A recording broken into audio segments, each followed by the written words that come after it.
So this is another variation of Raspberry Pi. They call it as Raspberry Pi Zero.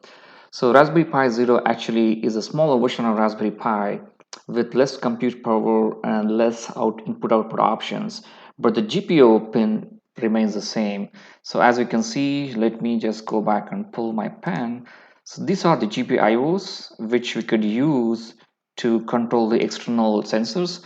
Unfortunately, they don't come with a pin solder, so one needs to solder it by themselves, and it's not pretty hard to solder the pins to the GPIO options.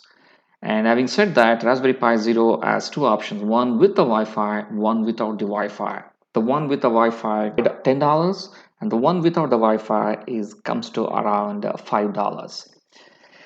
And it also comes with a one micro USB power port option. At the same time, it has a mini HDMI, and you have to convert into an HDMI to connect to external monitor. And this also comes with a micro SD card through which we load the operating system.